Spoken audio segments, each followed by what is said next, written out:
Alors, maintenant, 2.2, les compétences des candidats issus d'un parcours d'accès par capitalisation de certificats de compétences professionnelles, les CCP, pour l'accès au titre professionnel sont évaluées par un jury au vu du livret de certification au cours d'un entretien avec le jury destiné à vérifier le niveau de maîtrise par le candidat des compétences requises pour l'exercice des activités composant le titre visé. Cet entretien se déroule en fin de session du dernier CCP. Voilà, donc bon, c'est à la fin, vous verrez qu'il y a une partie écrite et puis une partie entretien avec le jury. Voilà. Les compétences des candidats pour l'accès au CCP, aux différents CCP, sont évaluées par un jury au vu d'une mise en situation professionnelle ou d'une présentation d'un projet, bon, ce qu'on avait eu tout à l'heure, éventuellement complété par d'autres modalités d'évaluation, on a vu tout à l'heure l'entretien technique. Voilà, donc mise en situation professionnelle, puis entretien technique. Du dossier professionnel et ses annexes, des résultats des évaluations, on a déjà vu ça, donc il n'y a pas de souci. Les compétences des candidats issus d'un parcours de formation justifiant d'1 an d'expérience dans le métier visé pour l'accès au certificat complémentaire de spécialisation, CCS, sont évaluées par un jury au vu du titre professionnel obtenu, d'une mise en situation professionnelle ou d'un entretien technique, du dossier professionnel, des résultats des évaluations passées en cours de formation, d'un entretien avec le jury destiné à vérifier le niveau. Donc nous, de toute façon, des CCS, il n'y en a pas. Voilà, donc là, ça va plus vite. Voilà, alors pour vous, ça, c'est vraiment la page principale, celle qu'il faut bien comprendre. Il faut bien comprendre cette page-là. Voilà. Donc, le dispositif d'évaluation pour la cession du titre professionnel TESBEC. Voilà. Donc, alors 3.1, modalité d'évaluation des compétences et organisation de l'épreuve. Voilà, d'évaluation. Donc, première colonne, les modalités, mise en situation professionnelle. Compétences visées, donc, les 8 compétences qu'on a vues plus tôt. Voilà. Durée, 18h20. Ok, 18h20. C'est pas rien, hein.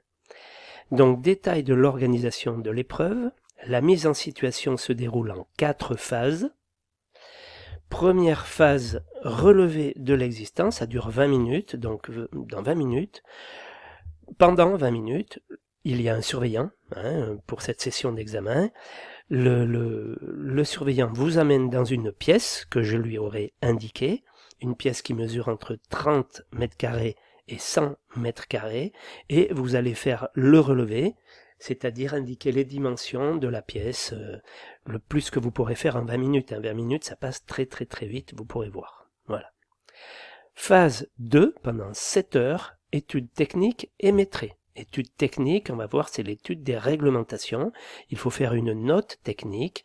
On vous soumet un projet, et par rapport à ce projet, vous indiquez comment et pourquoi ce projet est conforme ou non conforme aux diverses réglementations. Voilà. Ça dure 4 heures, et puis vous avez 3 heures de maîtrise. Voilà, 3 heures pendant lesquelles on vous donne des plans, et par rapport avec ces plans, vous allez faire les quantitatifs, c'est-à-dire un maîtrise, c'est faire les quantités de matériaux, donc les quantités de cloisons, quantité de plancher, est-ce que je sais moi, voilà. Vous avez 3 heures pour faire ça, et un chiffrage au bordereau, vous avez un bordereau de prix, il vous suffit d'appliquer les prix aux quantités, et vous avez le prix et vous pouvez faire le devis du projet. Ça, c'est la phase 2, puis la phase 3, prescription d'ouvrage, estimation et assistance au maître d'ouvrage, en phase de consultation des entreprises, 7 heures à nouveau. Donc on va dire que pendant 4 heures, les 4 premières heures, globalement, c'est des descriptifs que vous aurez à faire. Et puis les 3 heures suivantes, alors ça varie, ça peut être encore des descriptifs, mais ça peut être des ratios, travailler avec des ratios pour pouvoir estimer un projet futur, quoi. À partir d'un projet existant, estimer un projet futur. D'un projet existant, je veux dire à partir d'une étude déjà réalisée, faire l'estimation d'un projet. Voilà. 7 heures. Puis, phase 4, planification et suivi des travaux, donc là c'est planning et facturation. principalement, en 4 heures. Voilà. Donc inutile de vous dire qu'en 4 heures ça passe très vite, donc le planning ça va concerner 2 ou 3 entreprises.